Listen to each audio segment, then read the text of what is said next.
warahmatullahi wabarakatuh. Alhamdulillah, wassalatu wassalamu ala rasulillah Muhammad ibn Abdillah wa ala alihi wa sahbihi wa man walah. Subhanaka la ilma lana illa ma 'allamtana innaka antal alimul hakim. Rabbi shrah li sadri wa yassir li amri wahlul 'uqdatan min lisani yafqahu qawli. Amma ba'du. Alhamdulillah, sama-sama kita hormati, kita muliakan segenap keluarga besar dari Majelis Sholawat Mudzakarah Asy-Syifa di bawah pimpinan Syarifah Lubna binti Hadi Syahab.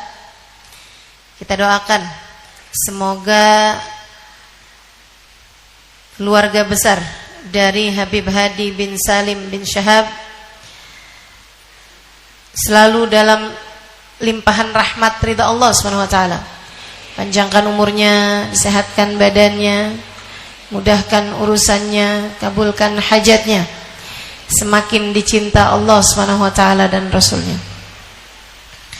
Sama-sama kita hormati, kita muliakan Habib Bagir Syahab, keluarga besar Dr. Idrus Al-Masyhur, pimpinan Majelis Asy-Syifa cabang Singapura Haji Yusuf Mansur, Haji Ahmad, Ketua DKM Amalia Haji Nana, Bapak Kapolsek Ciawi, AKPD Lesmana, segenap pejabat daerah setempat, para hubabah, para syarifah, para ustazah, para pimpinan-pimpinan pondok pesantren, pimpinan-pimpinan majelis ta'lim, yang semoga semuanya senantiasa berada dalam keberkahan. Kita doakan semuanya biar pada panjang umur, selalu dalam lindungan dan bimbingan Allah Subhanahu wa taala. Dan juga tentu saja semua yang hadir di majelis ini, baik ibu-ibu, kakak-kakak, adik-adik, anak-anak, yang semoga semuanya disayang Allah, diberkahi Allah, disayang Rasulullah, disyafaati Rasulullah, hidup terjaga, hidup bahagia. Kok nggak pada amin? Mati husnul khatimah, di akhirat masuk surga, di mahsyar digiring di belakang baginda Nabi Muhammad sallallahu alaihi wasallam insyaallah. Amin ya rabbal alamin. Saudaraku sekalian yang saya muliakan, hanya Nabi yang kita harapkan. Temanya hari ini seperti itu. Betul ya? Hanya Nabi yang kami harapkan. Maksudnya bukan berarti kita nggak berharap kepada Allah Subhanahu wa taala, tapi jalan kita menuju Allah adalah lewat jalannya Nabi besar Muhammad sallallahu alaihi wasallam. Nabi ini harapan kita, karena Nabi adalah satu-satunya jalan yang dibenarkan menuju Allah Subhanahu wa taala. Tentu pemilik segalanya, pengendali segalanya, sebagaimana pencipta segalanya adalah Allah Subhanahu wa taala. A'udzu billahi minasyaitonir rajim. Wallahu khalaqakum wa ma ta'malun. Kata Allah, Allah lah yang menciptakan kalian semua, dan Allah pula lah yang menciptakan apa yang kalian kerjakan. Semuanya dari Allah. Nih anggur, siapa yang bikin? Saya? Siapa yang bikin? Yang nyiptain mikrofon ini nih siapa? Allah. Yang menentukanmu hadir di tempat ini pada hari ini, yang menentukanmu hari ini duduknya di tempat kamu berada saat ini, Allah. Allah semuanya. Allah yang punya kehendak. Apa yang akan saya sampaikan tidak akan dapat saya sampaikan kecuali dengan izin Allah. Dan apa yang akan kamu dengar tidak akan dapat kamu dengar kecuali dengan izin Allah. Semuanya dari Allah Subhanahu wa taala. Masalahnya kita kan kepengennya yang bagus-bagus. Kita kan kepengennya yang enak-enak, betul? Di saat kita kepengen yang enak-enak, yang bisa ngasih yang enak-enak itu adalah Allah. Nah, Allahnya kalau ngelihat kita, kamu mau dikasih yang enak gimana? Nah, kamu tidak melaksanakan apa yang aku inginkan. Allah nih, kita kepengen rezeki. Allah lihatlah, mau dikasih rezeki kayak gimana? Modelannya disuruh sholat nggak mau, disuruh jaga lisan nggak bisa, disuruh ibadah malas, tapi minta semua yang enak-enak. Mintanya kepengen semua orang sayang sama dia. Suaminya biar sayang, anaknya biar sayang, orang tua biar sayang, saudara-saudara biar sayang. Allah lihatnya lagi mana mau disayang sama keluarganya, dinya sendiri mah anaknya tukang ngomel, sama suaminya nggak hormat, sama saudara-saudaranya rebutan warisan. Ada yang begitu? Mana orangnya?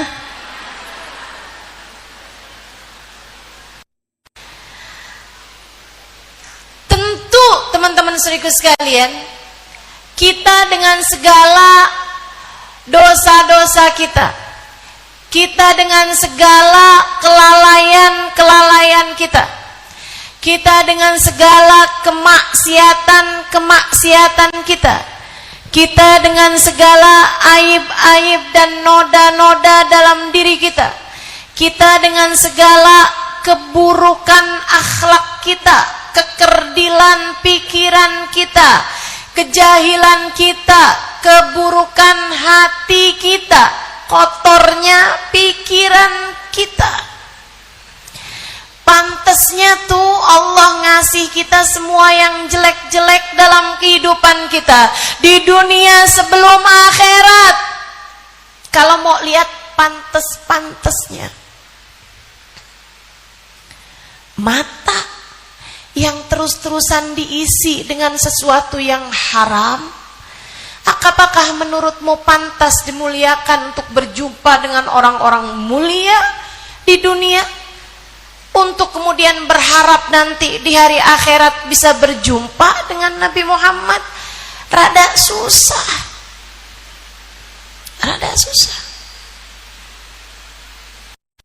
Kita nggak peduli nyakitin hati orang, tapi kita berharap pencipta alam semesta memberikan kebaikan-kebaikan dan kesenangan dalam hidup kita.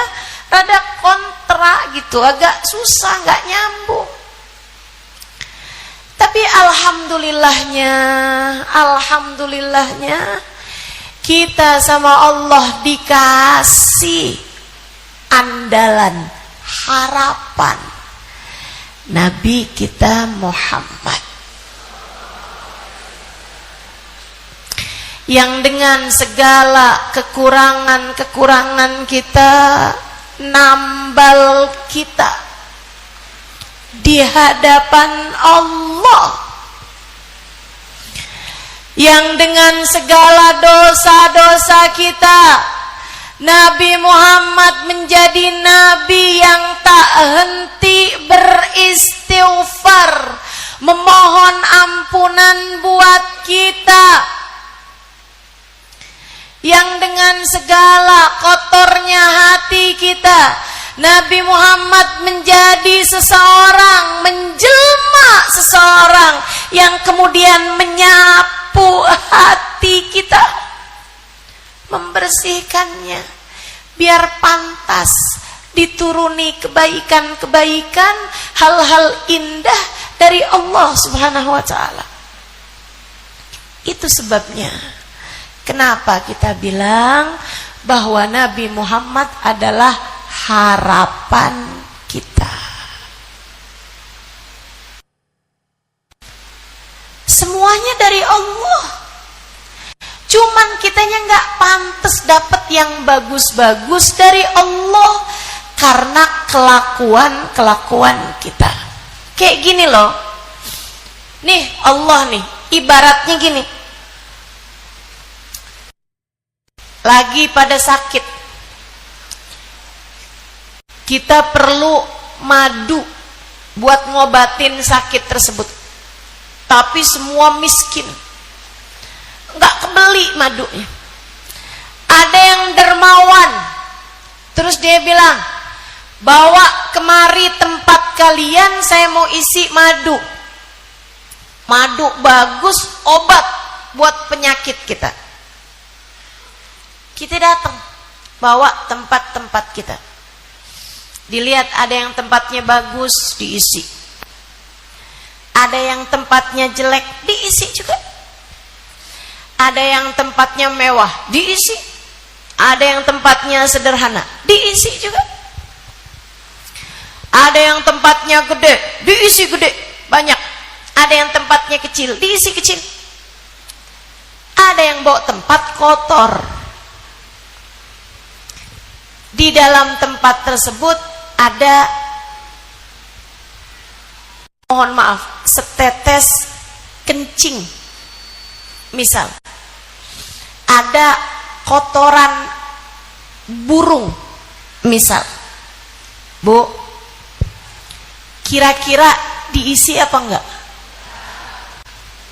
Begitu dilihat, suruh keluar kita. Enggak jadi dikasih. Di saat kamu nggak jadi dikasih, kamu nggak bisa bilang, ih pelit banget situ, saya nggak dikasih. Nih, perhatian, buat yang suka ngerasa saya udah doa loh, tapi kok Allah nggak ijabah. Perhatian, buat siapapun yang suka bilang, kenapa ya hidup saya menderita? Bukankah Allah itu kabarnya Maha Rahman, Maha Rahim? Tapi kok hidup saya susah terus-terusan? Kenapa ya? Saya kok sakit aja. Padahal bukankah Allah yang Maha menyembuhkan? Kok gini ya? Allah kok kejam sama saya? Misal, kalau kamu merasa begitu, nasib kamu kayak nggak enak terus gitu, kayak hidup nggak bagus aja gitu, kayak kamu merasa jadi orang paling menderita se-Bogor Raya.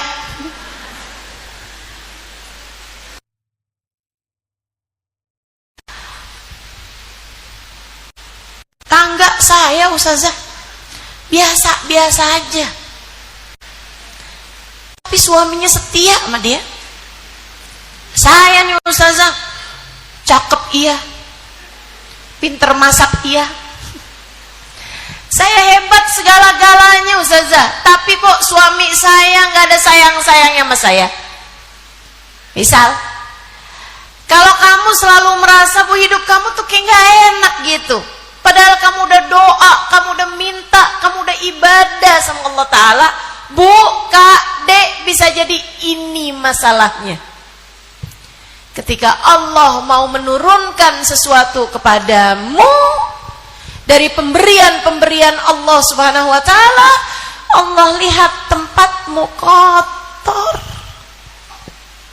Allah lihat hatimu kotor, sehingga Allah bilang, pergi sampai kamu bisa kembali bawa tempat yang bersih. Semua yang Allah turunkan dari kebaikan, Allah turunkan di hati kita. Turunnya tuh wadahnya tuh hati, Bu. Makanya dalam hadis Nabi Muhammad bilang, ala inna fil jasadi mudghah, idza salahat salahatil jasad, wa idza fasadat fasadatil jasad. Ketahuilah, dalam tubuh seseorang terdapat segumpal darah. Kalau segumpal darah itu bagus, bagus semua anggota tubuh. Kalau rusak, rusak semua anggota tubuh. Ala wahiyal qalb. Ketahuilah, segumpal darah tersebut adalah hati, tempat tempat turunnya segala rahmat karunia, segala hal-hal indah datang dari Allah Subhanahu wa taala. Nasib-nasib yang bagus, rasa-rasa yang bagus turunnya tuh di dalam hati. Takwa, cinta, termasuk husnul khotimah, termasuk ampunan, semuanya tuh turunnya di hati. Nah, kalau hatinya kotor, nggak jadi dikasih. Yang ngotorin apa ustazah? Dosa. Idza adnabal abad nakat fi qalbihi nuktah sauda. Kata Nabi Muhammad, ketika seseorang berbuat dosa, tertorehlah di dalam hatinya satu titik hitam. Kalau dia bertaubat, kehapus. Kalau dia benar lagi, hapus. Tapi kalau dosa terus-terusan, jadi gelap hatinya, jadi penuh hatinya dengan dosa, dengan kotoran tadi ini. Kalau udah ketimbun, numpuk dosanya, jadi ron. Apa ron? Ron itu karat yang Allah sebutkan dalam Al-Quran. Kalla bal rana ala qulubihim bima kanu yaksibun. Kalla innahum an rabbihim yawma idin lamahjubun. Kata Allah, hati-hati. Bal rana ala qulubihim. Ada karat di dalam hati mereka. Bima kanu yaksibun, karena dosa yang sudah mereka kerjakan. Kalla innahum an rabbihim yawma idin lamahjubun. Orang yang hatinya penuh dengan karat, suatu hari nanti dia akan terhalang dari Allah Tuhannya. Apa maksudnya? Para ulama menjawab, matinya su'ul khatimah. Apa maksudnya? Para ulama menjawab, walaupun hidup dalam keadaan Islam, kalau ada ron dalam hatinya, dia di saat ajal menjemputnya, tercabut iman dari dalam hatinya, sehingga mati nggak bawa keimanan kepada Allah. Hidup sebagai orang Islam, tapi matinya nggak jadi orang Islam. Na'udzubillah. Bu, Kak, Dek, di saat Allah lagi mau bagi-bagi hadiah darinya, dan kamu atau saya juga bawa hati, wadah yang kotor, yang bisa bersihin wadah itu Nabi Muhammad. Yang bisa bikin wadah itu bersih, nambel kekurangan-kekurangan kita, adalah baginda kita Nabi besar Muhammad. Bikin dosa kita, kotoran hati kita dihapus sama Allah Subhanahu wa ta'ala. Bikin kotoran-kotoran yang ada dalam hati kita itu bisa dibersihin. Itu Nabi besar Muhammad sallallahu alaihi wasallam. Betapa pentingnya Nabi Muhammad dalam hidup kita. A'udzu billahi minasyaitonir rajim. Bismillahirrahmanirrahim. Kuntum khaira ummatin ukhrijat linnas. Kalian adalah sebaik-baik umat yang Allah keluarkan di atas muka bumi ini. Sebaik-baik umat kalian ini, umatnya Nabi besar Muhammad.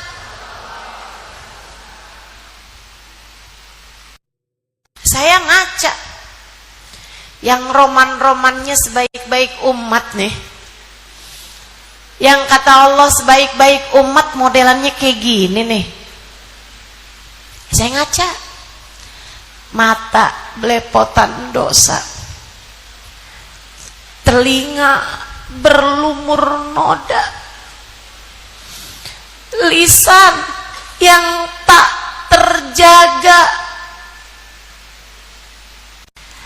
Saya lihat diri saya, ibadah yang tak seberapa, pikiran yang seringkali kemana-mana, hati yang entah apa saja isinya.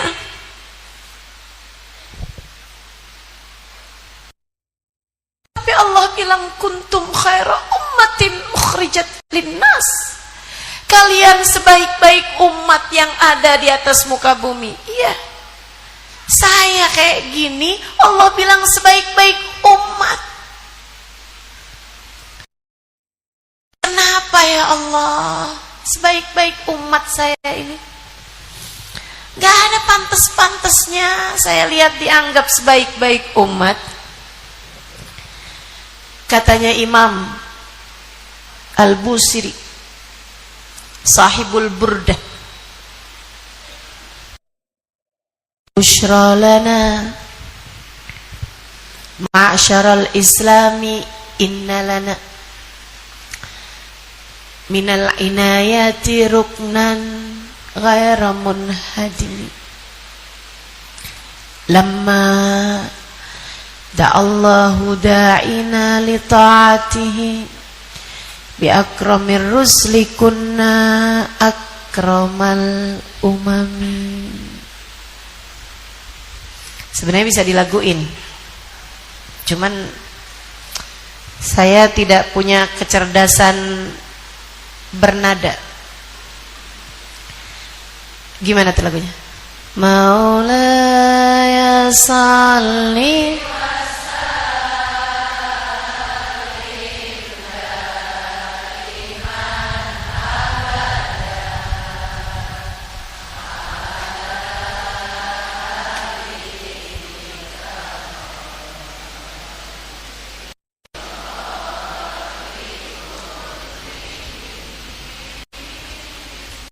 bushra lana ma'syaral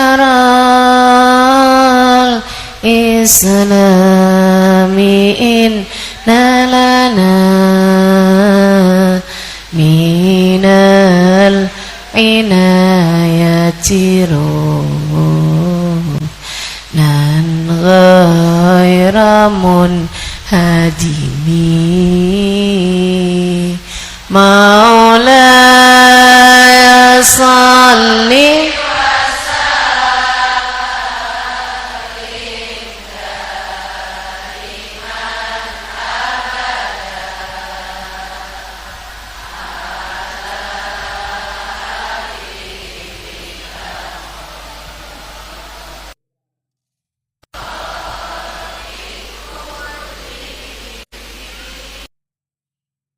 nggak punya kecerdasan bermusik saya.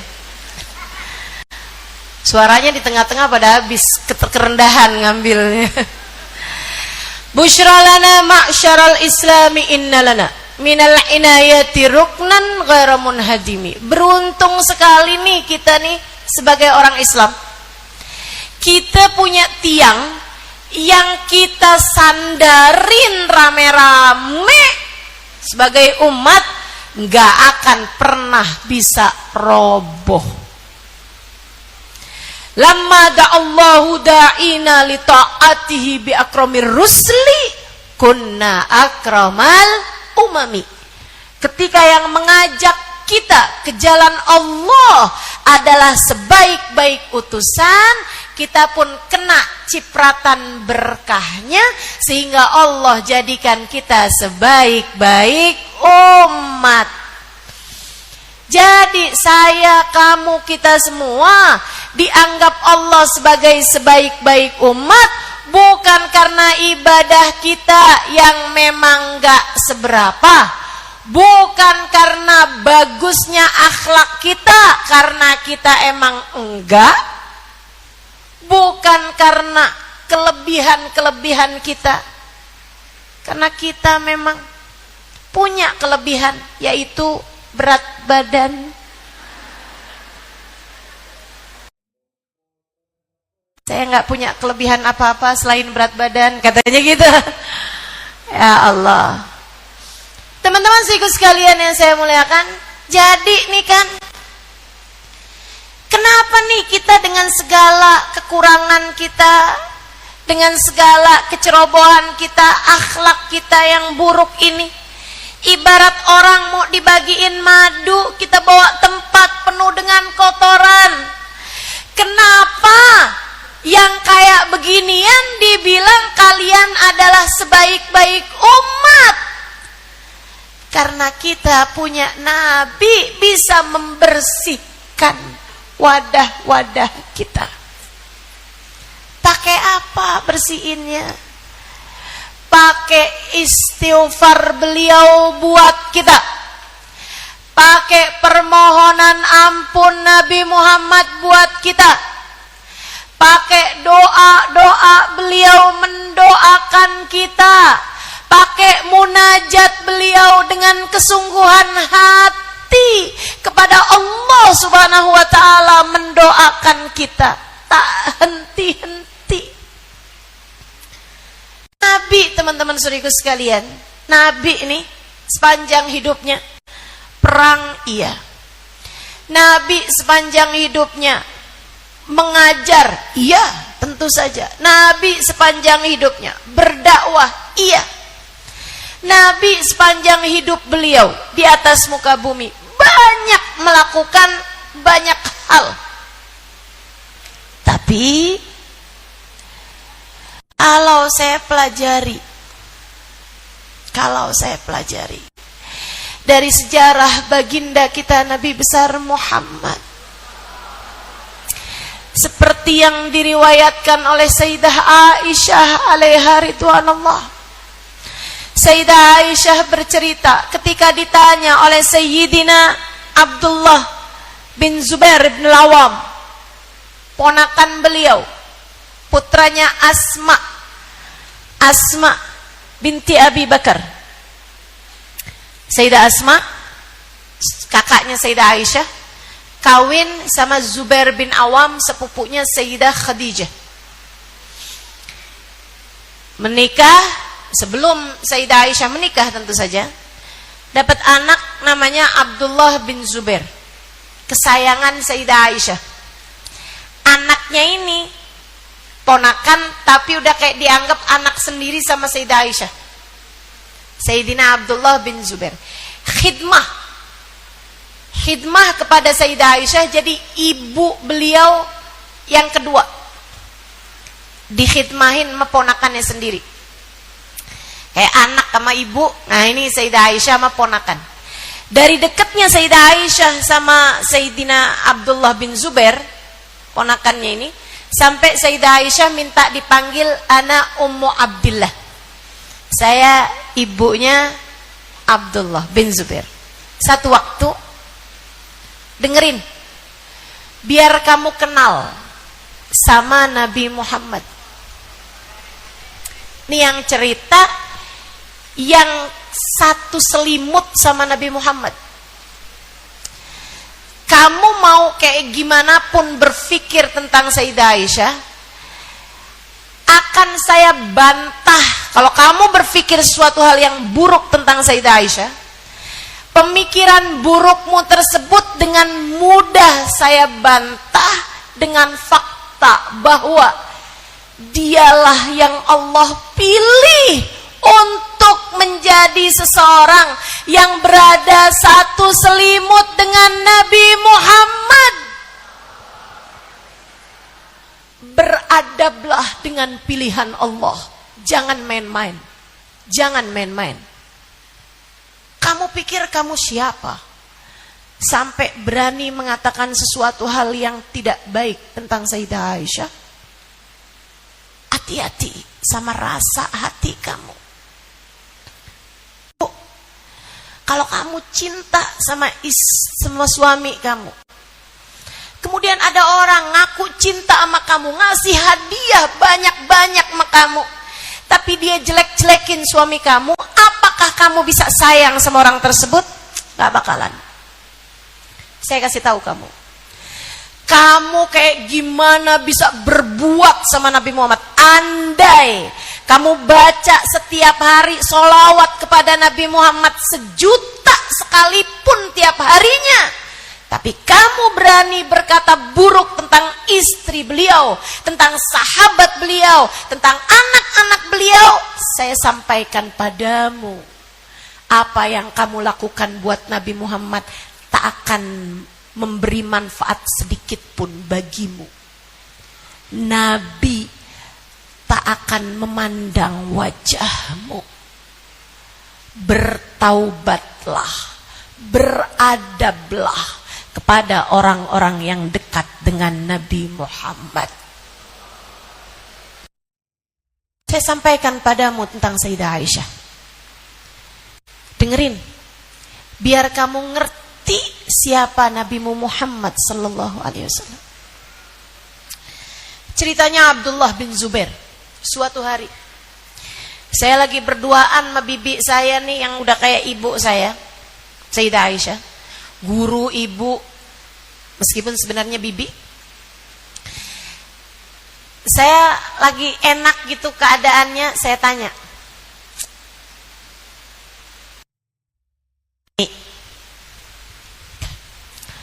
ma'ajab ma ra'aiti min Rasulillah sallallahu alaihi wasallam. Mi, Umi kan banyak cerita tentang Nabi nih, Mi. Apa hal paling istimewa yang Umi saksikan dalam diri Nabi Muhammad sallallahu alaihi wasallam? Sayyidah Aisyah diam, mikir. Apa ya? Habis itu Sayyidah Aisyah mulai nangis. Air matanya bercucuran. Diingetin tentang Nabi Muhammad, kilas baliknya keluar semua. Masa lalu saat bersama dengan Nabi hadir semua dalam benaknya. Sayyidah Aisyah itu ketika wafat usianya 80-an tahun. Teman-teman dengerin saya. Usia Sayyidah Aisyah ketika meninggal dunia 80-an tahun. Beliau hidup bersama dengan Nabi Muhammad 10 tahun. Sejak Nabi Muhammad berangkat hijrah ke Madinah sampai dengan tinggal barengnya ya, sampai dengan Nabi Muhammad wafat 10 tahun kemudian. Dari 80 tahun, hanya 10 tahun sebenarnya Sayyidah Aisyah tinggal dengan Nabi Muhammad. Tapi memori Sayyidah Aisyah semuanya adalah tentang Nabi Muhammad. Jadi ketika ditanya apa hal paling istimewa yang kau dapati dalam diri Nabi Muhammad, kilas balik memorinya mengingat 10 tahunnya bersama dengan Nabi Muhammad. Dan itu membuat Sayyidah Aisyah menangis. Dari yang asalnya keluar air mata begitu aja, sampai Sayyidah Aisyah menangis sampai dadanya sesak.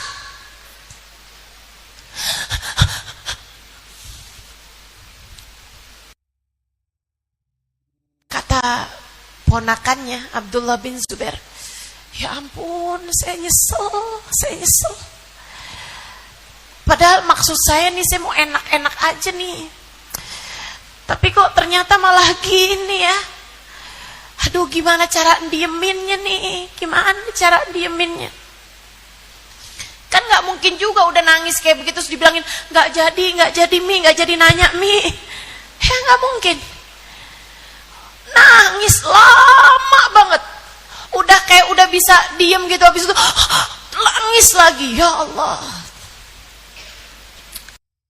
Sampai menit demi menit, waktu yang sangat lama. Habis itu Sayyidah Aisyah berhasil diem. Ketika tenang, beliau nangisnya udah reda. Beliau jawab, "Ya waladi, sa'altani an a'jab ma ra'ait min Rasulillah sallallahu alaihi wasallam. Kaifa ujibuhu wa kana kullu fi'lihi ajaba." Nah, kamu bertanya padaku tentang hal paling istimewa yang aku dapati dalam diri Nabi Muhammad. Saya nggak bisa jawabnya, nak, karena semua yang ada dalam diri Nabi Muhammad adalah istimewa. Karena yang saya dapati dalam diri Nabi Muhammad adalah hal yang istimewa. Semuanya istimewa. Cara ngomongnya, cara makannya, cara tidurnya, cara senyumnya, semuanya istimewa. Perlakuannya kepada yang kecil, yang tua, yang muda, semua istimewa.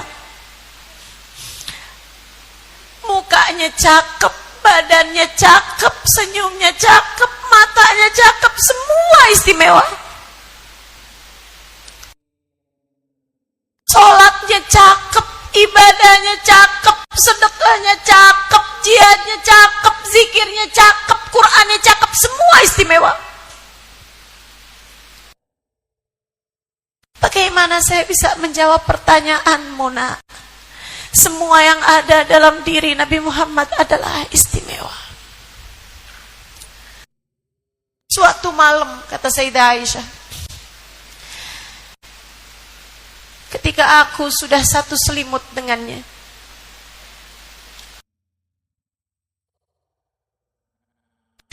ketika kulitku sudah bersentuhan dengan kulitnya,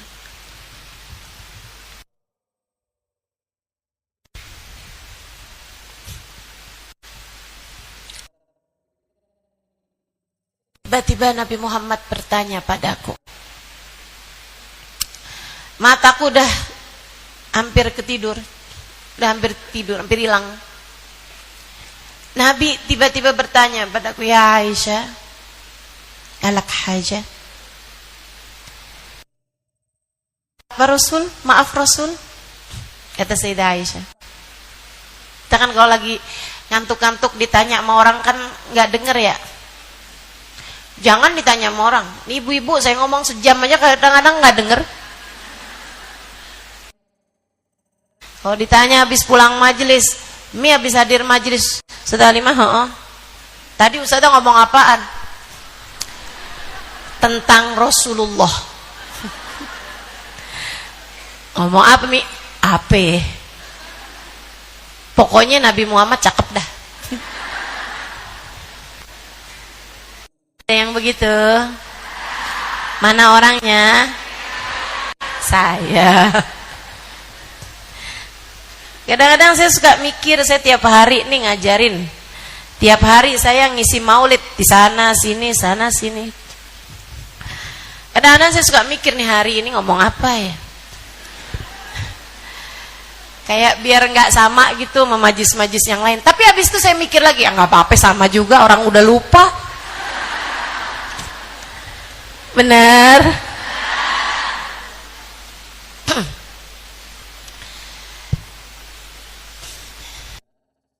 Alik hajah, kata Nabi Muhammad.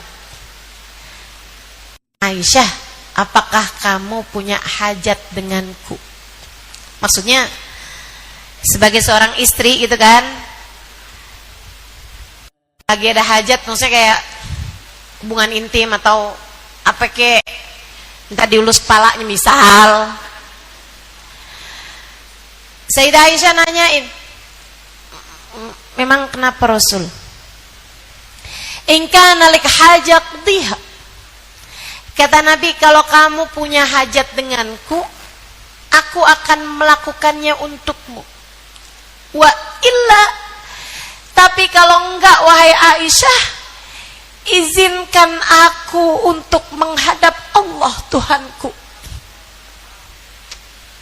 Akhlak, akhlak, teman-teman serius kalian, akhlak.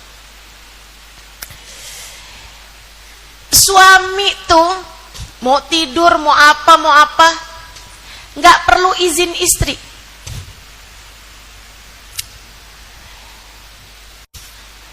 Istri kalau mau keluar rumah perlu izin.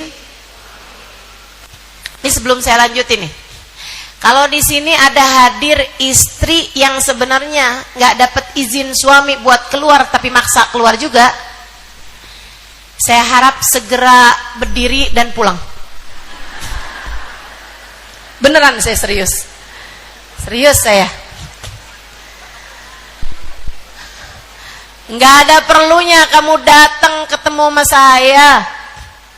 Kalau kamu nggak dapat izin suamimu buat hadir di sini, suamimu jauh lebih penting buat kamu daripada saya. Harus mikirnya bener nih. Giliran suaminya bilang jangan, kamu jangan pergi maulid. Astagfirullah.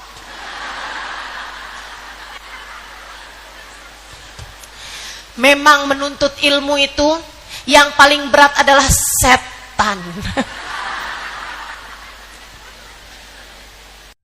Kamu keberatan saya menuntut ilmu, berarti kamu adalah astagfirullah. Kamu yang lagi kena bisikan setan itu ya. Kalau kamu tidak melaksanakan pesan suamimu. Sehingga sekalian saya mulakan, ini Nabi Muhammad. Nabi itu yang jadi suami loh bu. Enggak perlu pakai izin istri, tapi akhlak mulia Nabi kita Muhammad sallallahu alaihi wasallam. Nabi Muhammad bilang, carilah dunia yang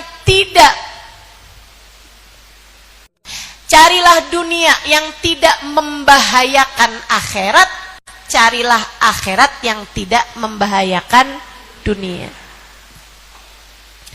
Nabi mau sholat, mau nyari akhirat kan, tapi Nabi nggak mau kalau urusan dunianya jadi salah dengan tidak melaksanakan haknya istri, tidak memberikan haknya istri, tidak melaksanakan kewajiban beliau kepada istrinya. Makanya Nabi menanya dulu. Dan bu, liatin akhlak mulianya Sayyidah Aisyah, perempuan yang berada di dalam didikannya Nabi Muhammad. Makanya saya sampaikan sekali lagi padamu, jangan kamu ikut sama orang-orang yang berani-berani ngomong sesuatu yang buruk tentang sahabat Nabi Muhammad sallallahu alaihi wasallam ataupun terhadap istri atau keluarga Nabi Muhammad. Hati-hati, hati-hati. Mereka adalah orang-orang yang dididik langsung sama Nabi Muhammad. Bu, kamu aja nih, kalau misalnya lihat saya gitu, kalau saya melakukan hal-hal yang nggak pantas, kamu bakal bilang, padahal dia muridnya Hubabah Nur loh, padahal dia muridnya Habib Umar loh, betul? Karena kamu pikir orang yang hebat, orang yang besar ketika mendidik seseorang akan memperbaiki orang tersebut, bukan begitu? Dan bukankah tak ada guru yang lebih hebat daripada Nabi besar Muhammad? Itulah yang menjadikan khairul qurun qarni, generasi terbaik kata Nabi Muhammad adalah generasi di mana aku berada, generasinya para sahabat-sahabat Nabi Muhammad. Hasil didikan Nabi Muhammad. Sayyidah Aisyah Ridha, istri Nabi kita Muhammad sallallahu alaihi wasallam. Dinikah sama Nabi dari usia muda, Bu. Biar kenapa? Biar kenapa? Biar bisa jadi ustazah. Jadi kalau ditanya siapa ustazah pertama dalam Islam, jawabannya adalah Sayyidah Aisyah. Meriwayatkan hadis Nabi kita Muhammad sallallahu alaihi wasallam yang terbanyak di kalangan kaum wanita dan keempat terbanyak di kalangan kaum laki-laki sesudah Abu Hurairah, Sayyidina Ibnu Abbas sama Sayyidina Anas bin Malik. Yang keempatnya adalah Sayyidah Aisyah. Riwayat Nabi Muhammad yang terbanyak, riwayat hadis Nabi Muhammad SAW yang terbanyak. Hasil didikannya Nabi, nih Bu nih. Saya pikirin jawabannya Sayyidah Aisyah. Saya akan kasih tahu sama kamu letterlek tepat seperti itu ucapan Sayyidah Aisyah. Kalau kamu ditanya sama suami kamu, kamu lagi ada hajat apa enggak nih sama saya? Kalau enggak, saya mau jalan. Kalau kamu punya, ya udah kita kerjain dulu. Misal, mohon maaf ini ya, ini urusan di atas 17 tahun ya. Tapi ini ilmu. Kalau kamu bilang, misalnya, udah pergi aja, pasti suami kamu akan ngerasa kayak yang dia kayak nggak terlalu cinta kali ya sama saya. Betul nggak? Betul nggak? Dia nggak seneng dia sama saya. Terus kalau kamu jawab, jangan pergi dong, sama saya aja. Misal, dia mungkin sebenarnya kan kepengennya cepetan pergi, cuman dia lagi jagain hati kamu aja. Betul gak? Artinya kamu adalah seseorang yang egois, yang hanya memikirkan kepentingan kamu belaka tanpa memikirkan kepentingannya suami. Betul gak? Serba salah kan jawabnya? Dengerin jawaban Sayyidah Aisyah. Ya Rasulullah, siapa yang gak seneng engkau berada di sisinya? Tapi siapa juga yang berani menghalangimu beribadah menghadap Allah? Wahai Rasul, berdirilah, silahkan menghadap Allah sesuai atau seperti yang kau inginkan, wahai Rasulullah. Karena Sayyidah Aisyah tahu Nabi ini kalau tetap di tempat tidur, maksudnya tetap bersama dengan Sayyidah Aisyah hanya untuk melaksanakan hajatnya Sayyidah Aisyah. Nabi sebenarnya lebih kepengen untuk berdiri menghadap Allah, cuman takut ngurangin haknya Sayyidah Aisyah. Makanya Sayyidah Aisyah dengan cerdasnya menjawab semacam itu. Rasul, siapa yang gak seneng kau ada di sisinya ya Rasulullah? Seneng pasti. Tapi siapa juga yang berani menghalangi engkau untuk beribadah kepada Allah, wahai Rasul? Berdirilah, hadapkanlah dirimu kepada Allah. Nabi Muhammad senyum lebar kayak yang, pinter nih istri saya, berhasil saya ngedidiknya. Itu sebabnya kenapa Allah gak milih kamu jadi istrinya.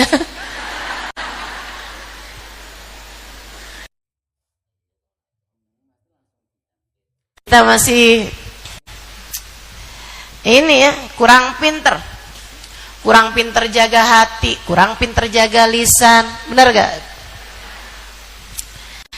Sehingga sekalian, Sayyidah Aisyah bercerita lagi nih, lanjutin ceritanya kepada Abdullah bin Zubair. Fara'aitur Rasul sallallahu alaihi wasallam qam min madja'i. Saya lihat Nabi Muhammad kemudian berdiri dari tempat beliau berbaring, mulai menghadapkan dirinya kepada Allah. Sholat. Ustazah, bukannya tadi Nabi Muhammad dah sentuhan kulit tuh sama istri? Iya. Kok langsung sholat, Ustazah? Ya, itu kehususan Nabi Muhammad SAW. Atau kalau menurut pendapat Imam Malik, ini tapi agak berat sih ini, teman-teman, buat nerimanya, ini ilmu agak ketinggian. Saya ragu-ragu nih, malah justru jadi salah paham. Kira-kira bisa nyampe nggak nih? Nyampe, Ustazah. Ustazah seudon sama kita. Ustazah nggak tahu, kita nih memorinya luar biasa, Ustazah. IQ kita nih 140 loh, Ustazah. Teman-teman saya sekalian, mengenai suami istri kalau sentuhan kulit batal apa nggak batal, kan begitu? Jawab batal. Enggak, saya nggak lagi nanya, ini saya lagi ngomong, ya. Hukum mengenai sentuhan kulit suami sama istri, apakah ia membatalkan ataukah tidak, itu adalah pembahasan dan merupakan perbedaan pendapat antara para ulama-ulama. Menurut Imam Malik enggak batal. Dalilnya salah satunya hadis ini. Tuh Sayyidah Aisyah udah sentuhan kulit loh sama Nabi Muhammad. Nabi berdiri langsung sholat aja tuh, nggak pakai wudhu, berarti nggak batal. Atau riwayat yang lain, ada Sayyidah Aisyah meriwayatkan Nabi Muhammad mau keluar dari rumah menuju ke masjid, Nabi Muhammad mencium keningku. Nabi cium kening Sayyidah Aisyah, kemudian jalan menuju ke masjid dan sholat tanpa wudhu kembali. Atau riwayat yang lain, Nabi Muhammad sholat, kaki saya ada di situ, dan saya tidurnya agak kadang-kadang apa tuh namanya, istilahnya orang Betawi, gocan, betul ya? Maksudnya kalau tidur itu agak gerak-gerak gitu kan. Sebagian orang ada yang kalau tidur diem aja nggak gerak gitu kan, ada juga yang kalau tidur itu gerak-gerak. Saya diantara yang kalau tidur nggak gerak-gerak, berarti kalau gerak tuh lagi bangun gitu. Bahaya loh itu, bahaya, bisa mati loh itu. Doain ya biar saya nggak mati. Nggak mati pas lagi tidur nggak gerak gitu kan, nggak keren banget tuh. Sudah Halimah mati karena tidur nggak gerak. Saudara sekalian saya muliakan, Sayyidah Aisyah diriwayatkan pernah tidur, kakinya ada di dekat Nabi Muhammad sholat. Nabi mau sujud, minggirin kakinya Sayyidah Aisyah dulu gitu. Ada riwayat seperti itu.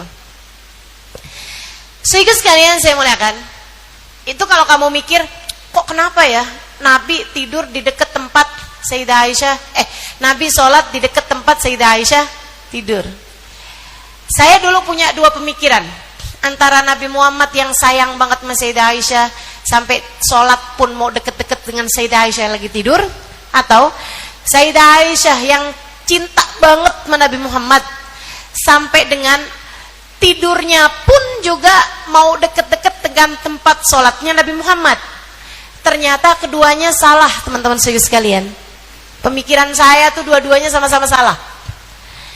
Kenapa sebenarnya? Sebenarnya adalah karena kamar mereka, rumah mereka sangat sempit, sehingga di tempat itu Nabi Muhammad sholat, di tempat itu Sayyidah Aisyah tidur. Dan karena sangat sempit tersebut, sehingga tidak ada ruang untuk saling sana sholat, situ tidur gitu.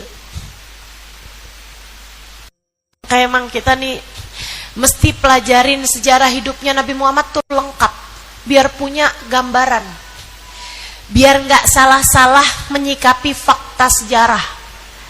Makanya orang tuh yang suka salah-salah nyikapin fakta sejarah, kayak suka ngomong hal-hal yang nggak bener, itu karena belajarnya nanggung. Jadinya begitu. Baik ya, ini Kita nih masih belum bahas yang tadi itu, ini udah lapis-lapis nih. Saya iniin dulu biar cepat. Imam Malik berpendapat berarti suami sama istri itu kalau sentuhan kulit nggak batal. Katanya beliau dengan dalil-dalil yang tadi saya sampaikan. Tapi kan ada ayatnya. Imam Syafi'i ngambil ayat yang itu. Aula mastumun nisa fa illam tajidu ma'an fatayammamu sa'idan tayyiba. Gitu kan? Idza qumtum ila salati faghsilu wujuhakum wa aydiyakum ilal marafiq. Itu ya.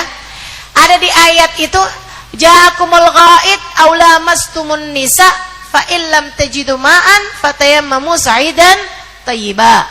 Katanya Allah Subhanahu wa taala dalam Al-Qur'an, kalau kamu buang hajat, kalau kamu maksudnya kencing ataupun buang air itu ya, kalau kamu sentuhan kulit laki-laki dengan perempuan, kamu bersentuhan kulit sama istri kamu, lamastumun nisa, bersentuhan kulit sama istri kamu, fa'ilam tajidu ma'an, kamu mesti wudu. Kalau kamu nggak bisa wudu karena nggak ada air, maka tayamumlah. Kata Imam Syafi'i, berarti sentuhan antara suami istri hukumnya adalah batal, karena Allah menyebutkannya barengan sama kencing, barengan sama buang hajat. Kalau kamu buang air itu maka batal wudu kamu, gitu ya. Kamu mau sholat, wudulah lagi, kata Allah kan begitu. Termasuk kalau kamu bersentuhan kulit.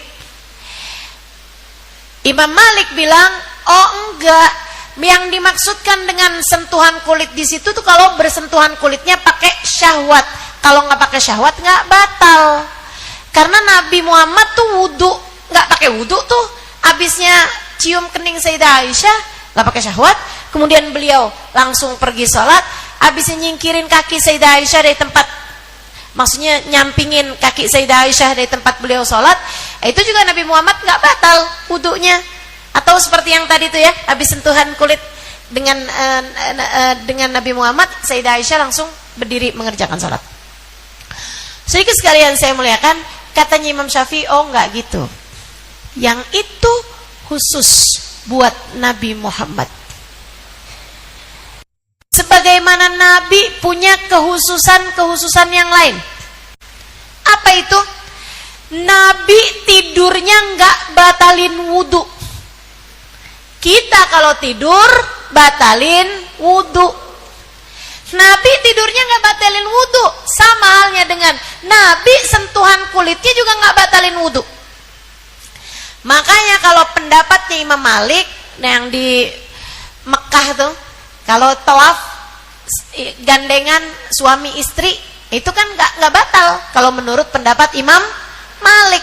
Nah, kita ini yang menurut pendapat Imam Syafi'i, kalau kita bersentuhan kulit lagi tawaf atau lagi sholat gitu ya, atau lagi punya wudu, maka wudu kita adalah batal, teman-teman sekalian, karena kita madhabnya adalah Imam Syafi'i. Begitu ya, jelas ya, paham ini, bisa dimengerti.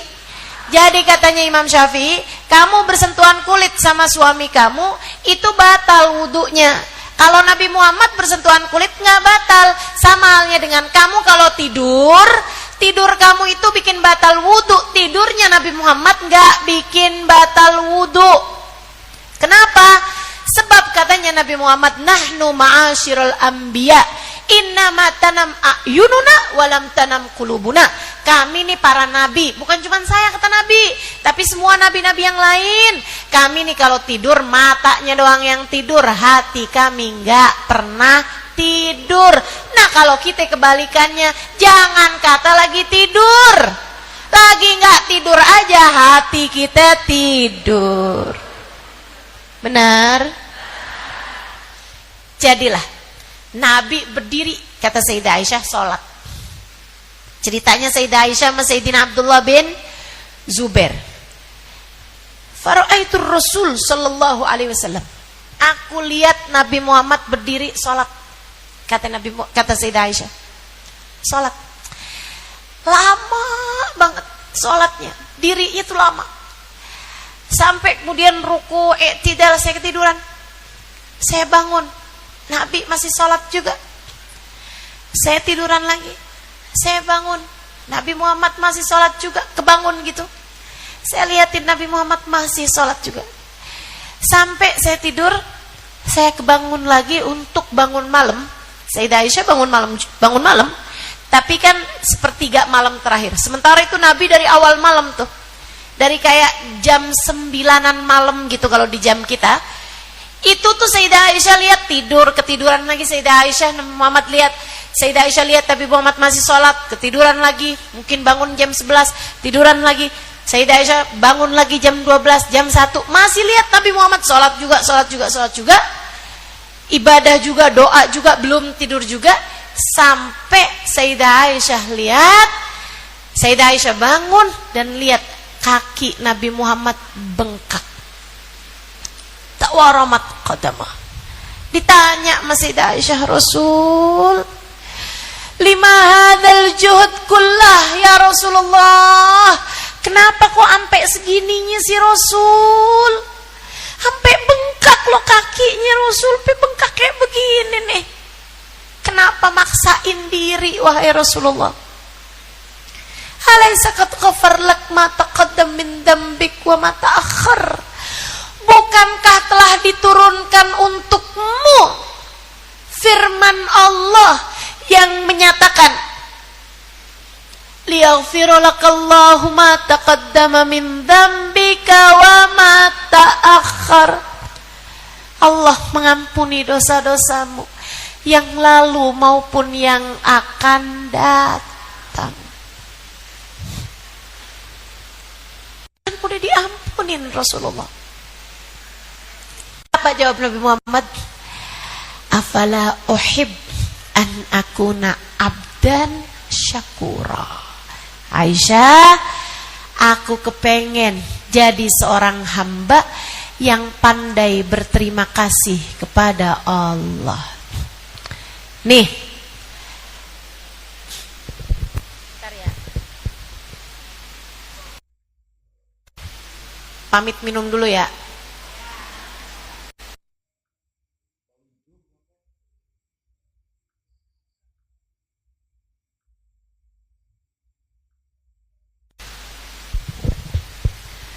Afala uhib an akuna abdan syakura. Aku kepengen jadi seorang hamba yang pandai berterima kasih kepada Allah. Bu, apa yang sampai Nabi tuh sampai kayak begitu tuh, sholat sampai bengkak telapak kakinya, biar jadi hamba yang bersyukur. Bersyukur dikasih apa?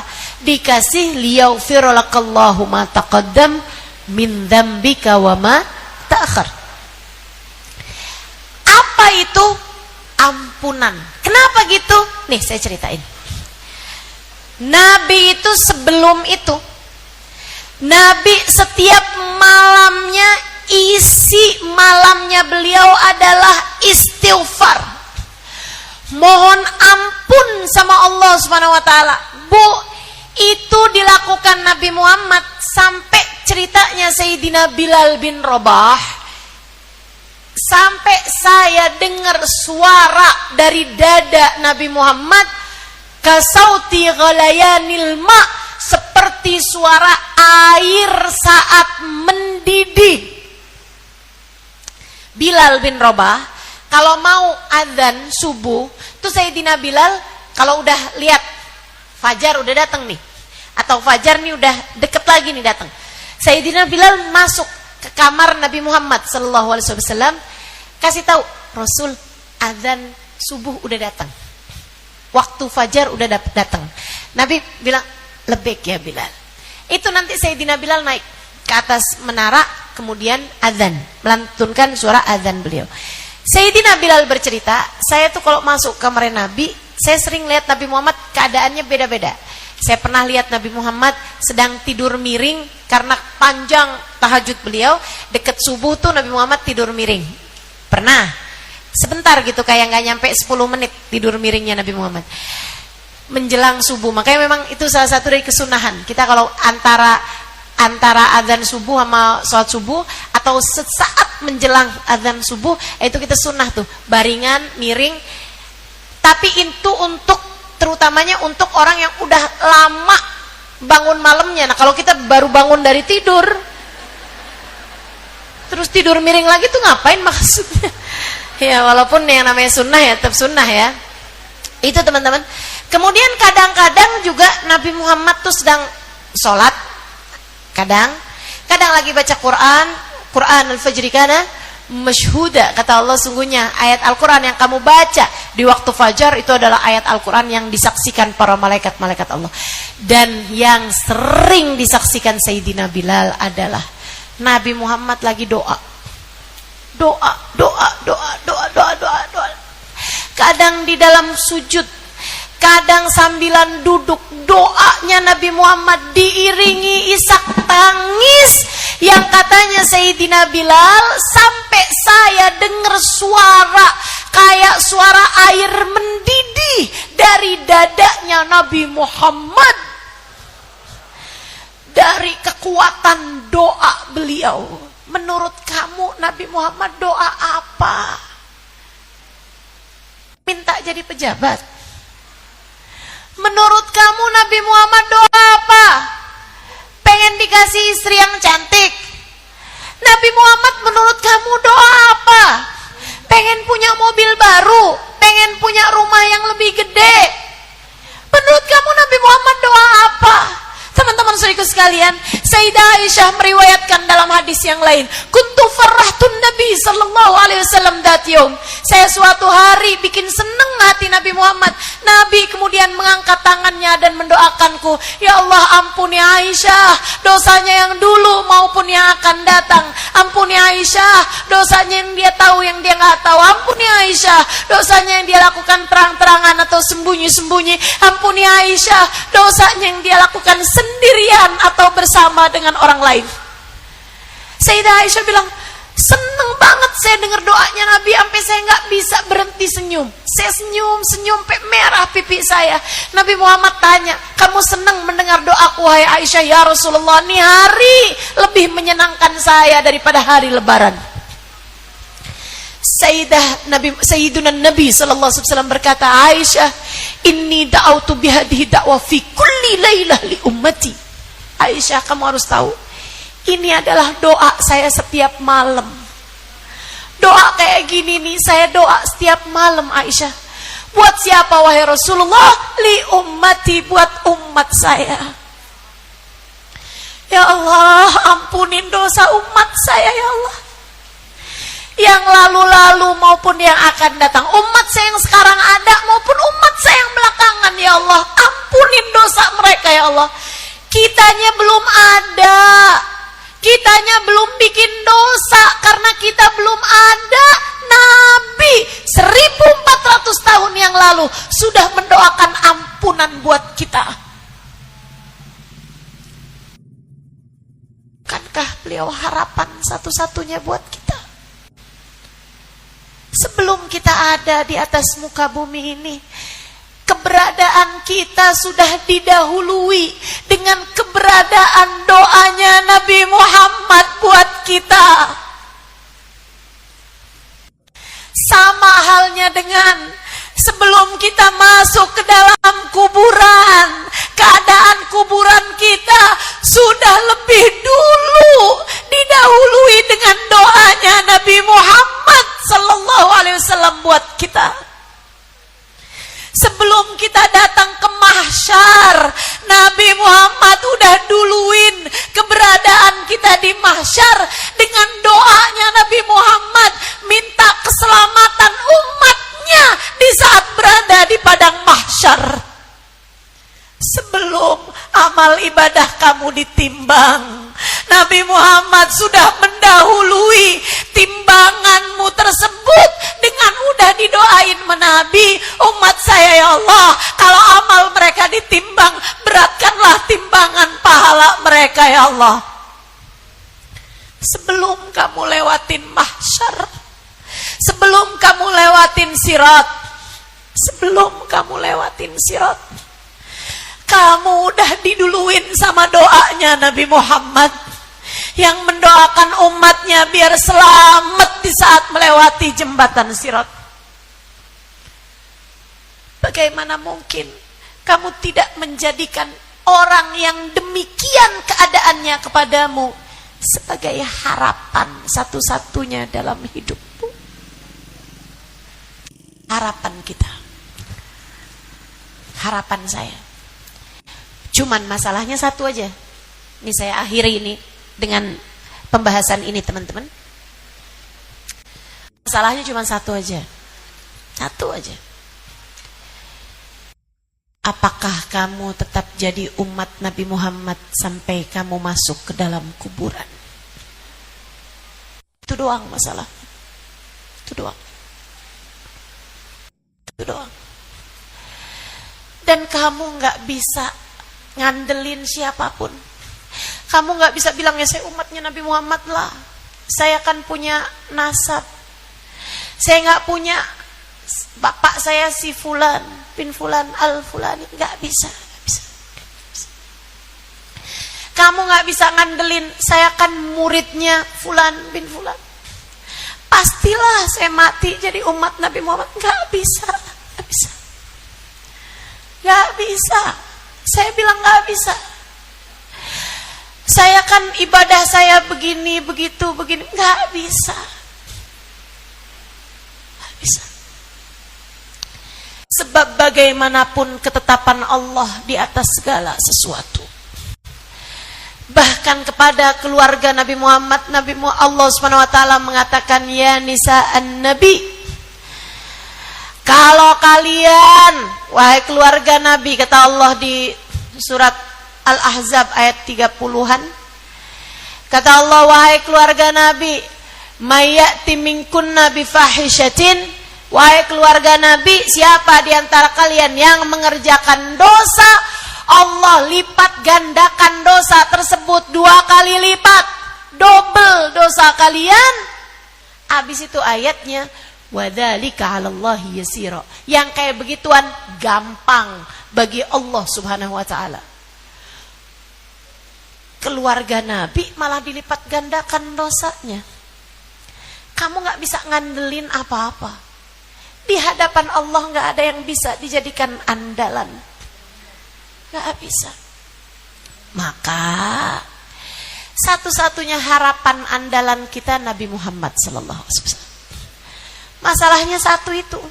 Satu itu. Apakah kamu berhasil tetap jadi umat Nabi Muhammad sampai kamu mati? Dan ini yang diminta sama para ulama. Ini yang jadi hajatnya Imamul Haddad. Imamul Haddad, Habib Abdullah bin Alawi Al-Haddad, dalam salah satu qasidahnya beliau mengatakan, hajatan fin nafsi ya Rab faqdiha ya khaira qadi. Hajatan fin nafsi ya Rab faqdiha ya khaira qadi. Ya Allah, hajat saya cuma satu doang hajat saya, Allah kabulkan hajat saya ya Allah. Muridnya pada nanya, Syekh Habib, itu hajat satu itu hajat apa Habib? Apa jawab Imamul Haddad? Hajat saya cuma satu. Iya, apa hajat itu Habib? Surga Firdaus yang tertinggikah? Dikasih kewalian, kutubkah? Pemimpin para walikah? Hajatmu apa nih? Jadi orang yang berada di barisan paling depan dari umatnya Nabi Muhammad kah? Apa hajatmu? Sampai engkau bilang, hajat saya cuma satu ya Allah, hajat saya cuma satu ya Allah. Kabulin ya Allah, hajat saya kan cuma satu ya Allah. Kata Imamul Haddad, hajati an amut ala husnil khatimah. Hajat saya cuma satu, mati bawa iman. Hajat saya cuma satu, mati jadi umatnya Nabi Muhammad. Iman gak tercabut dari dalam hati saya. Yang kayak Imamul Haddad aja hajatnya cuma satu. Karena ngerti, orang kalau ngerti itu begitu jadi tawadhu. Apalagi yang kayak kita-kita ini. kamu, saya nggak pernah ada jaminan. Saya belum pernah dapat jaminan bahwa saya mati jadi umat Nabi Muhammad. Saya belum dapat jaminan, dan saya tahu kamu semua, kita semua, belum ada siapapun di antara kita yang sudah dapat jaminan bahwa saat kita datang kepada Allah, kita bawa iman di dada kita, bahwa Allah, bahwa Nabi Muhammad di dada kita. Belum ada jaminannya Allah. Kalau kita ngerjain dosa, kemudian Allah marah sama kita, dengan mudah Allah cabut iman dari dalam hati kita, justru di saat ajal menjemput kita. Hati-hati, hati-hati, hati-hati. Yuk, tinggalin dosa, tinggalin dosa. Karena ngeri, teman-teman. Yang kemarenan berani-berani ngambil hutang riba, ambil pinjol, taubatin, udah, nggak apa-apa. Kamu nggak punya baju kayak yang dipunyain sama ipar kamu, nggak punya tas kayak yang biasa dipakai sama saudara kamu, tuh nggak apa-apa, nggak apa-apa. Nggak ganti-ganti panci tuh nggak apa-apa, nggak apa-apa. Nggak ganti horden lama gitu kan, nggak apa-apa. Ya kalau kamu duitnya ada silakan aja, tapi kalau nggak ada tuh nggak usah sampai ngutang, teman-teman. Takutnya kalau kamu berani-berani ngambil hutang riba kayak begitu, takutnya dipecat dari umat Nabi Muhammad. Oh, ustadzah segitunya nakut-nakutin. Enggak, saya nggak lagi nakut-nakutin kamu. Saya lagi ngasih tahu kamu ilmunya. Saya lagi ngasih tahu kamu kebenarannya, faktanya. Kata Allah Subhanahu wa taala kepada orang yang enggak berhenti riba, fa illam tantahu fa'dzanu biharbin minallahi wa rasulih. Kalau kamu enggak berhenti riba, kamu sedang ngajak perang dengan Allah dan Rasulnya. Saya kasih tahu kamu. Beriku sekalian saya muliakan, tadi pagi saya dengar kajian Sayyidil Habib Umar bin Hafid. Ya Allah, rasanya hati saya jadi serem setengah mati. Ya Allah, ya Allah. Kata Habib Umar bin Hafid, orang paling sulit mati husnul khotimah. Dengerin. Catat di pikiranmu, nggak usah ditulis sekarang. Catat di pikiranmu, catat di hatimu. Jangan sampai kamu nggak tahu fakta ini ilmunya. Kata Habib Umar, orang paling sulit mati bawa iman adalah orang yang membiarkan lisannya berghibah, ngata-ngatain orang, gosip tanpa peduli. Orang yang enggak taubat dari ghibah, ngomongin orang terus, hari ini ngomongin si ini, besok ngomongin si ini, terus ngomongin orang, nggak peduli gitu, tiap harinya ngomongin orang. Itu orang paling sulit mempertahankan iman di saat ajal datang menjemput. Kita nih gampang banget ngomongin orang. Terus Habib Umar bin Hafid bilang, orang yang udah taubat dari ghibah adalah orang terakhir yang selamat dari api neraka. Jadi kalaupun kamu udah taubat dari ghibah nih, kita nih bisa jadi masuk surganya paling belakangan. Gimana kamu merasa aman? Jadi Nabi emang bakalan nyelamatin kita, nyafaatin kita, bakalan. Masalahnya cuma satu aja, yang diselamatin sama Nabi itu adalah umatnya. Jadi masalahnya cuma tinggal satu, apakah kamu berhasil jadi umat Nabi Muhammad ketika kamu mati? Itu sisa hidup yang pastinya beda-beda kita. Ada yang sisa mungkin 20 tahun, ada yang sisa mungkin 30 tahun, ada yang sisa mungkin tinggal setahun, ada yang sisa mungkin tinggal seminggu, ada yang sisa mungkin tinggal sebulan. Hati-hati, hati-hati sama sisa hidupmu. Yang bener makainya, yang bener makainya, yang bener makainya. Taubatin dosa-dosamu, jangan nambahin lagi. Yang kemarin berani-berani sama suami, udah dah ya, taubat aja. Yang bener sama suami. Yang kemarin-kemarin berani mukul anak, jewer anak, udah deh, yang hati-hati aja. Kamu bayangin, jangan sampai kelakuanmu kepada suamimu, anakmu, orang tuamu, teman-temanmu, orang di sekelilingmu, sama yang haram-haram nih, jangan sampai jadi penghalang antaramu dengan Nabi Muhammad, antaramu dengan syafaat Nabi Muhammad, antaramu dengan ampunan yang Allah berikan lewat Nabi Muhammad. Jadi Nabi, teman-teman, beban paling berat dalam hidup beliau adalah soal dosa umatnya.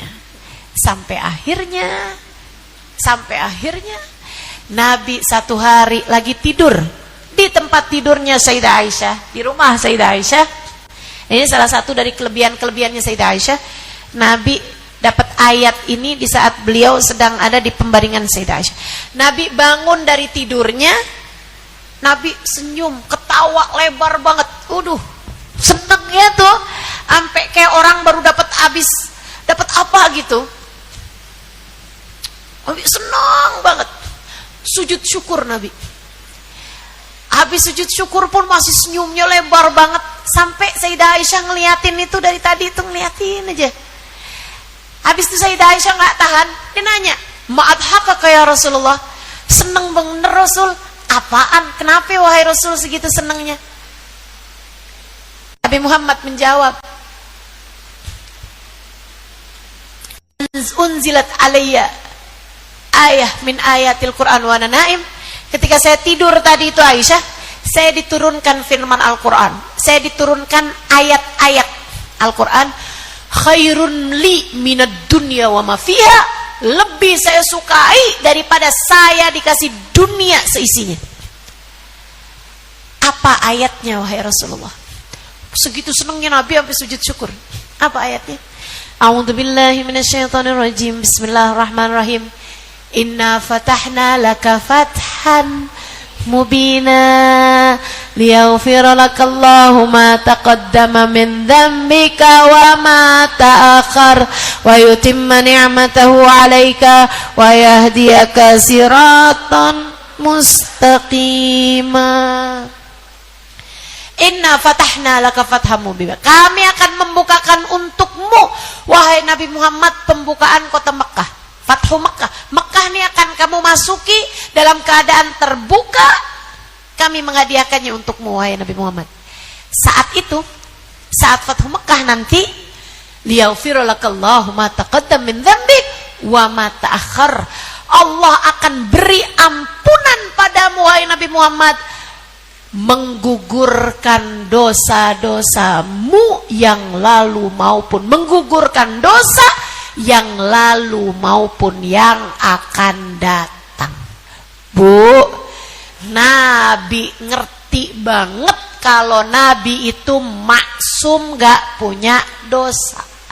Tapi Nabi segitu senengnya ketika diturunkan ampunan. Kenapa? Karena ampunan yang Allah kasih tuh banyak banget, gede banget. Dengannya Nabi bakal bagi-bagi kepada umatnya untuk menjadikan seluruh dosa umatnya diampuni Allah. Makanya kita kalau lagi qiyam kita bilang Rabbi faghfirli dunubi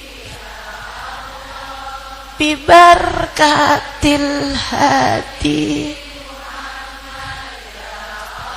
Ya Allah, ampuni dosa-dosa saya dengan berkatnya Nabi Muhammad. Kita minta ampunan yang Allah kasih kepada Nabi Muhammad. Makanya kamu kalau lagi tahajud, kamu kalau lagi doa, kamu boleh kamu bilang ya Allah ampuni dosa-dosa saya ya Allah, boleh, begitu boleh, gitu ya. Insya Allah kebagian juga. Tapi jauh lebih bagus lagi kalau saya bilang ya Allah ampuni dosa saya ya Allah, saya tagih ampunan yang kau berikan kepada Nabi Muhammad ya Allah. Ampunan yang kau berikan kepada Nabi Muhammad, buat siapa lagi kalau bukan buat kami umatnya yang penuh dosa ini ya Allah. Kan umatnya Nabi ini kan ada yang banyak dosanya, kayak siapa? Kayak kita. Ada yang nggak banyak dosanya atau bahkan nggak punya dosa, kayak para wali, kayak para hamba-hamba Allah yang soleh-solehah. Itu kan dosanya nggak ada, atau kalaupun ada dikit gitu kan. Ampunannya Nabi banyak. Buat siapa kalau bukan buat kita? Mungkin tagih itu. Ya Allah, anak saya susah dibilangin kasih ampunan ya Allah yang kau berikan kepada Nabi Muhammad. Atau kamu bertawasul kepada Nabi, ya Rasulullah, saya kan umatmu hai Rasul, anak saya umatmu hai Rasul, suami saya umatmu hai Rasul. Siapapun yang lagi kamu doain, ya Rasulullah, bagilah ampunan yang Allah berikan padamu untuk kami wahai Rasulullah. Nagih ampunan yang Allah kasih kepada Nabi Muhammad. Dengan cara itu Nabi Muhammad jadi harapan kita, andalan kita. Nabi Muhammad jadi sebab Allah mengampuni dosa-dosa kita. Amin ya rabbal alamin. Taubatin dosa yang lalu, taubatin dosa yang lalu. Niat mulai hari ini mau hati-hati sama hidup, biar bisa mati tetap jadi umatnya Nabi Muhammad. Kita mau jalanin sunnah-sunnahnya Nabi, kita mau hidup sebagai umat Nabi Muhammad yang baik. Mudah-mudahan mati jadi umat Nabi Muhammad, dalam kubur dapat syafaat Nabi Muhammad, di padang mahsyar dikumpulkan dalam rombongan Nabi Muhammad, bisa minum dari telaga Nabi Muhammad. Saat amal kita ditimbang dapat syafaat Nabi Muhammad, saat lewat jembatan sirat dapat syafaat Nabi Muhammad, masuk surga Allah yang ada Nabi Muhammadnya. Biar bisa sering-sering ketemu sama Nabi Muhammad, biar bisa mata kita sering-sering mandang wajah Nabi Muhammad, insyaallah. Ala hadhihi niyah bikun niyah salihah jami'ah syamilah ila hadratin Nabi. Al-Fatihah.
Ya aku nggak kami ya.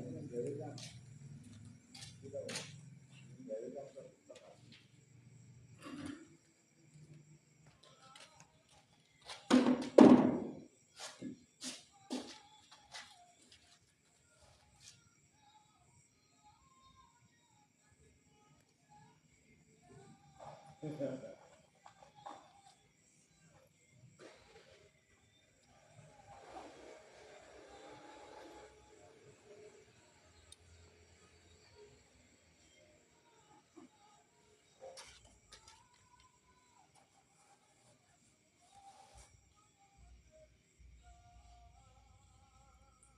Pak Edi loh, oh Edi. Ini Edi capek. Mau foto apa cuma Pak Edi. Gabung itu ya salah. Ini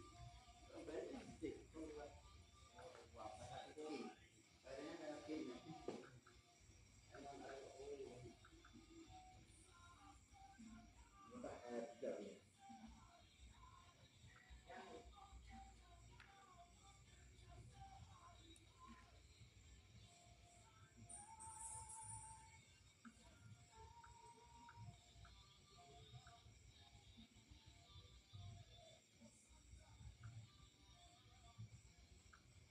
Edi capek.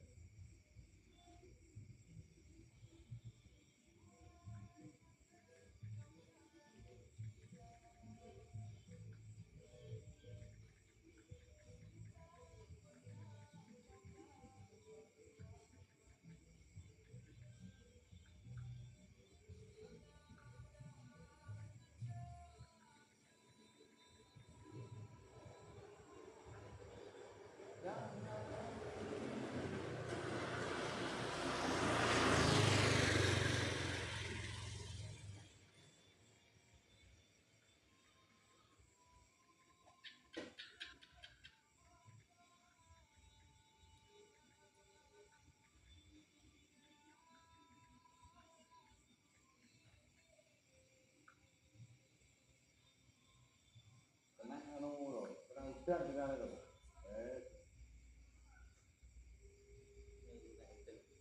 Itu kena itu gantung kita gantung cuman ini. Tapi orang juga kalau hidup apa?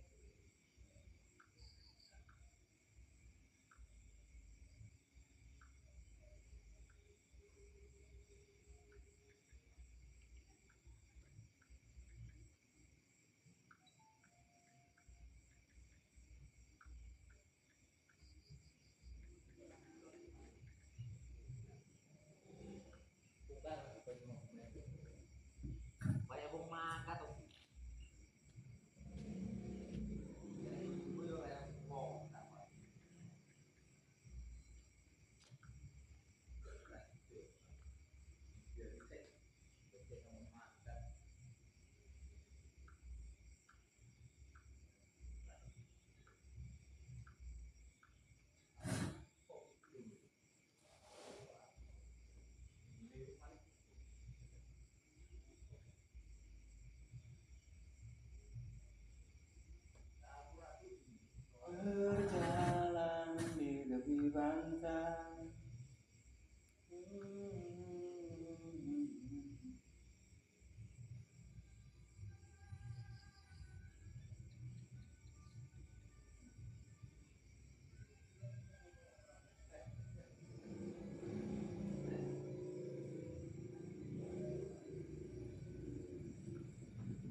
Ayo Mat, ganti lah Mat.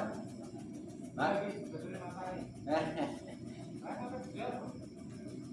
Aku tak golek-golek. Deh, ning kok ning jiwa 30 teku dhewe tapi setrum wong. Wong nyetrum ke aprah, ha? Lah nyetrum amit-amit akeh. Iwake kudu munggah. Tapi wong nyetrum akeh to. Lah kan golek rupak-rupak lek begini kono.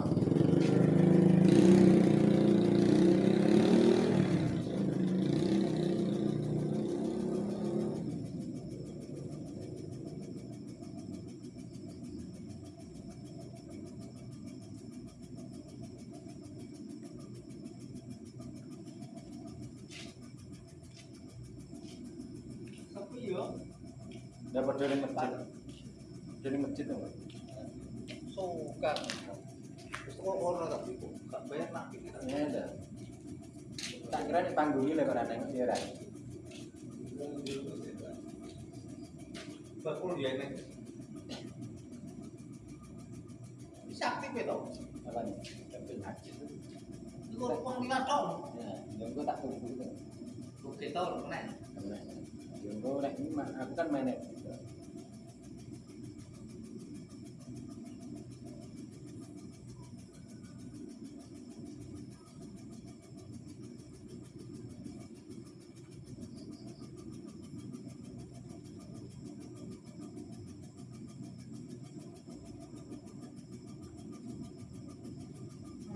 Nó bó ra tôi được cả mà nó bị bỏ xuống được không? Ya, ini asli masuk daerah roh. Aku olahraga. Itu biasa lagi. Tapi biasa jam 1.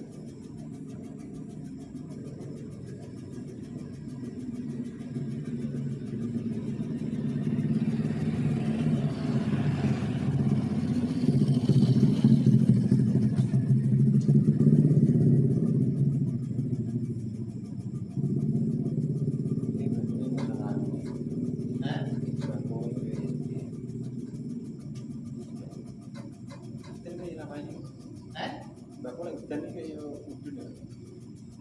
Untuk ada tujuan itu. Tak tenang. Itu kan apa? Sawah. Ada nyuruh tuh. Kalau isinya Sesuai.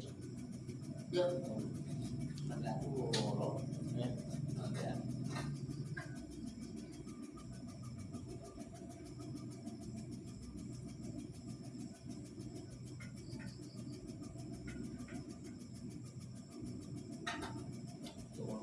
Itu Terus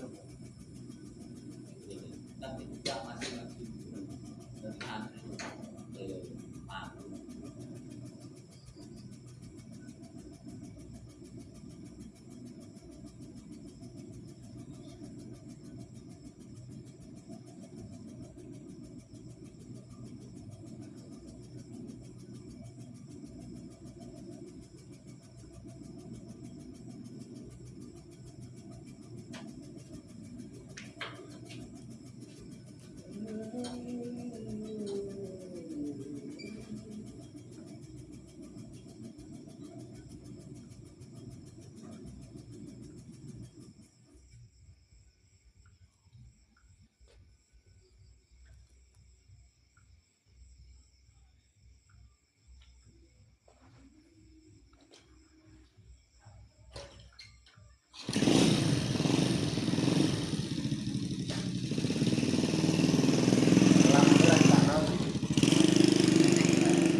Oh, deh.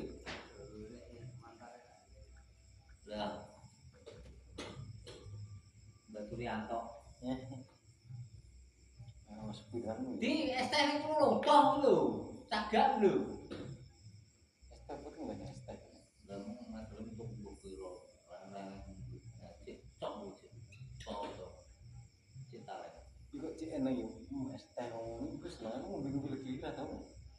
Kamu lihat dong. Lepas bimbong. Lepas menelah buka. Iya lah pas enggak. Enak ini cara kasih. Ini beri mulai medun ya kan kita ini ya. Pengaruh. Tetap efek lah. Aturan berapa persen kan? Berapa persen udah. Tapi kan hasilnya itu. Tapi jadi mergawe ini kadang ya. Ramenya nasi bina sini opo ini. Iya sebiar musik YouTube ini kadang ya ndak nek ora wis. Wis negara awake iki gelem istiqomah ora lho, bertahan ora lho. Mungkin nyatane sededi wae sing terus-terusan kuwi-kuwi ngono. Jidan ke bakso-bakso ayo ora. Iki nyataan. Tapi saya juga kayak dia itu rambut. Tak pernah. Ya tapi kan ijek, paling tapi dia soleh duwe akeh paling ya. Jadi kayak ngono. Dokter umum karo dokter spesialis itu. Dokter umum kan mencret itu cekel. Udah semua itu disuntik, tapi sekali suntik yang kita keluar. Karena si spesialis. Sekali suntik 500.000. Spesialis kulit. Wilian itu kan mau enggak? Iki vedo. Lah sini tak menang ini bener. Berarti kalau Gusti Wita. Heeh. Suntik tok larang. Ya kan lek sing spesialis kan lebih larang ya. Nah, makanya kuwi berarti ngono ki yo liyane kuwi yo mau dimene kalau. Tak ngenangeni kaya ning luar negeri kuwi wong lek ora ahli ndak. Ini kan kamu kabeh berbiaya itu. Tak ngenangeni kata yo masuk. Tak pasti dari pengalaman kata ibu kerja lek sik tak dipuni lho. Tapi lek kerja kae kan enggak ya. Akhirnya ceklis ndedran. Ini tak ngenangeni kata masuk akal. Terus tak gambar kok dokter umum atau dokter spesialis itu. Memang jarang nyuntik, jarang kerja ini. Tapi sekali kerja itu oleh akeh. Sampai mantri dokter umum ini udah semua macam saya sangat itu suntik itu. Tipes sudah iki wes ya. Iya kan? Tapi wing 35 mau ning sektor. Beda lah spesial. Tak nganangan lho makane jajal lagi tak. Jajal tak tenanane tak. Yes pokoknya serius. Yo lah iki malah jeneng orang akeh tapi yo lah. Yo sejuta wis kena gitu. Ya tapi wong akeh ana mlaku akeh yo. Kalau yang di 10 channel ke sejutaan wis kuah. Tak channel ke 10 ya lah, ke 1000, 500 ya lah, 500.000. Ini belajar di sini 400. Ya, sini sangat. Ini sekarang juga tuh. Gum juga 1.300.000 lah otomatis dikirim ya. Wis otomatis. Pokoknya nggak 1.300.000 kan 100 dolar. TikTok. YouTube, apa TikTok ya?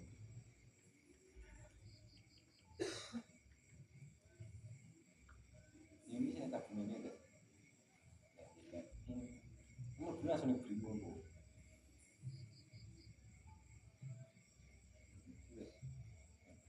Iya tak punya ini sana apa sih? Orang yang boleh juga. Ya tahu, pas otomatis kalau beli, tanggal itu mulai langsung dibeli langsung berbeli lagi ya.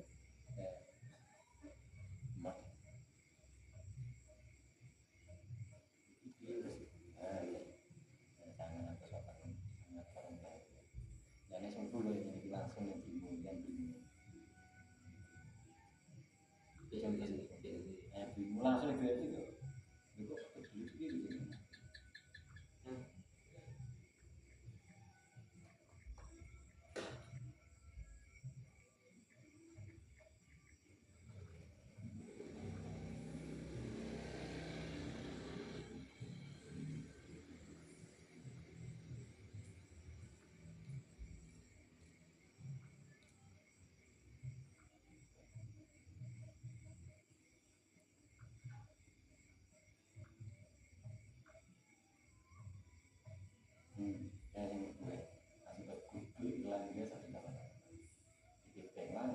Tiap Irlandia, Tiap paling 1.300.000 otomatis dikirim. Menggono wi saiki aku wulan iki munggon saiki ya 1.300.000. Terus ulane iki oleh 2 juta niku mlebune langsung 2 juta, 3 juta 300 kuwi langsung otomatis dilebet tingkat tanggal 21. Gajine tak ngomong. Iklan dia langsung lho. Lha yo ora kok langsung ke kono ya. ora kok Indonesia iki. Tapi kok bentuknya wis rupiah. Iya to nek to. Mas itu langsung diambil. Cuman kan jatah $100 gini kan. Lah tak YouTube ya setiap tahun iki ngetokne duit iki lho gaji karyawan YouTuber iki 50 miliar dolar tiap bulan bayar. Yang bayar-bayari wong koyo aku sing konten kreator itu. Tapi dunia ya ora 50 juta dolar US dolar bukan main-main.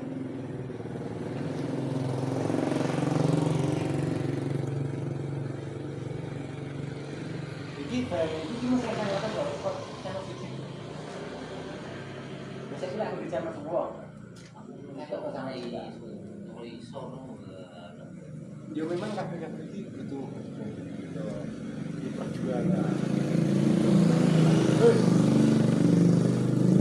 Waktu tidak bisa kan betul ini tidak bisa. Ya iki lho bener wong mergawe iki nek pakem ini aku setuju.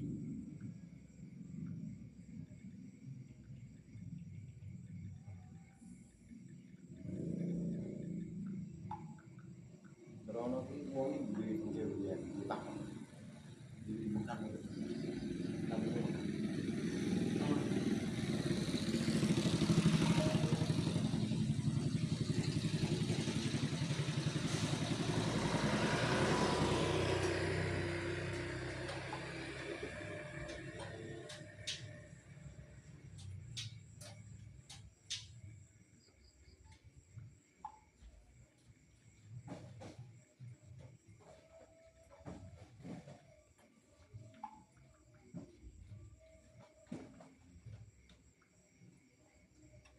Pak, aku mikir ini sangat, ya aku jangan sih, ini tidak jangan sepuluh, jadi aku sih bicara 20.